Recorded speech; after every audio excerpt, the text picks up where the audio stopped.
আগামী ২রা সেপ্টেম্বর ২০২৪ সালের কৌশিকী অমাবস্যা। নমস্কার বন্ধুরা, তোমাদের সকলকে স্বাগত জানিয়ে আজকের ভিডিওটা শুরু করছি। আর আজকের এই ভিডিওতে আলোচনা করব কৌশিকী অমাবস্যার দিন করণীয় কিছু উপায়, অর্থাৎ কৌশিকী অমাবস্যার দিন আমরা কি উপায় করার মাধ্যমে আমাদের জীবনকে আরও বেশি শান্তিপূর্ণ করতে পারি, সেই উপায়গুলো কিন্তু আজকে আলোচনা করব। প্রথমেই আলোচনা করব আমাদের ইচ্ছে পূরণের একটি সহজ উপাচার। ইচ্ছে পূরণ করার জন্য এই দিন একটি লাল রঙের সুতো নেবে, অর্থাৎ যে সুতোগুলো বা যে দড়িগুলো দেখবে বিপত্তারিণী ডোর তৈরি করতে ব্যবহার করা হয়, দশকর্মা ভাণ্ডারে পেয়ে যাবে, সেরকম লাল রঙের সুতো নেবে। সেই সুতো নিয়ে তার মধ্যে যে কোনো একটি ইচ্ছা বলতে বলতে 5টি গীত তৈরি করবে, অর্থাৎ যে কোনো একটা ইচ্ছা 5 বার বলবে, মানে প্রতিবার ইচ্ছেটি বলবে আর একটি করে গিট দেবে সুতোতে। এরকম করে 5টি গিট দিলে এবং সে সুতোটা এমন পরিমাণে নেবে যাতে সেই সুতোটা হাতে বাঁধা যায়।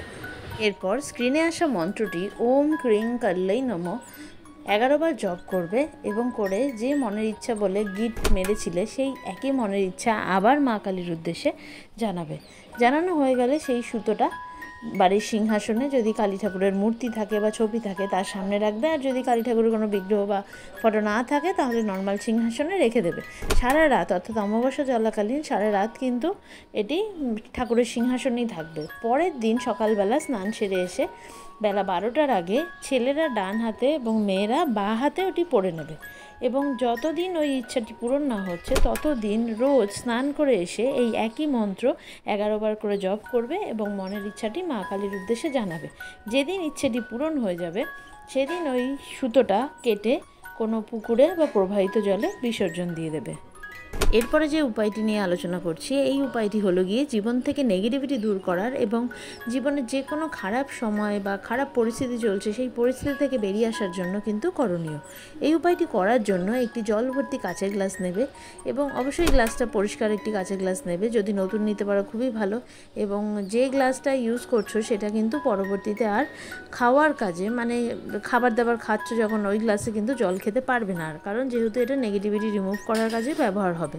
তো সেই জল ভর্তি গ্লাস নেবে আর একটি বাটিতে বা একটি কাগজে 1 টেবিল চামচ মতো নুন নেবে, যেটি নর্মাল আমাদের খাবার নুন, সেই নুন ব্যবহার করলেই হবে। সেই নুন ভর্তি বাটি বা কাগজে যেখানে নুন নিচ্ছ সেটি হাতে নিয়ে এক মনে মা কালীকে স্মরণ করে বলতে হবে আমার এই নেগেটিভিটিটা দূর করো। এবার সেটি যে কোনো নেগেটিভিটি হতে পারে চাকরি প্রাপ্তিতে বাধা পড়ছে, সেটা বলতে হবে যে আমার এই চাকরির এই বাধাটা দূর করো, বা স্বামী স্ত্রীর মধ্যে ঝগড়া হলে আমার এই দাম্পত্য কলহ দূর করো। এরকমভাবে নিজের যা নেগেটিভিটি রয়েছে, একটাই নেগেটিভিটি বলতে হবে এমন কিছু না, নিজের লাইফে যতগুলো নেগেটিভিটি আছে বলে মনে করছো সেই নেগেটিভিটিগুলো বলতে হবে। এমনও হতে পারে যে কেউ তোমার ক্ষতি করার চেষ্টা করছে, সেটা তুমি জানো, তো সেটাও বলতে পারো যে আমার যে এই ক্ষতি করার চেষ্টা করছে এই ক্ষতিটাকে দূর করো। এইভাবে করে প্রার্থনা করার পর সেই নুনটাকে জলের গ্লাসে ঢেলে দেবে। তারপরে সেই গ্লাসটাকে বাড়ির দক্ষিণ পূর্ব কর্নারে রেখে দেবে, সেটি বাড়ির বা রুমের, যে রুমে তুমি থাকছো সেখানে রাখতে পারো। পরের দিন সকালবেলা ঘুম থেকে উঠে সেই গ্লাসটাকে সবার প্রথমে কাজ হবে সেই গ্লাসটার যে জলটা সেটাকে নিয়ে ফ্ল্যাশ করে দেবে। সেই জলটা ফেলে ফ্ল্যাশ করে দিলে বা বেসিনে ফেলছো যেখানেই হোক ফেলে দিলে, দিয়ে গ্লাসটাকে ভালোভাবে ধুয়ে কিছু সময় রোদে রেখে তারপরে আবার রাখতে পারো পরবর্তী অন্যান্য রেমেডি করার কাজে, কিন্তু সেটি কিন্তু দৈনন্দিন কাজে আর ব্যবহার করা যাবে না গ্লাসটি। এই দুটি উপায় কিন্তু মন দিয়ে করবে, অবশ্যই কিন্তু ভালো ফলাফল পাবে। নমস্কার।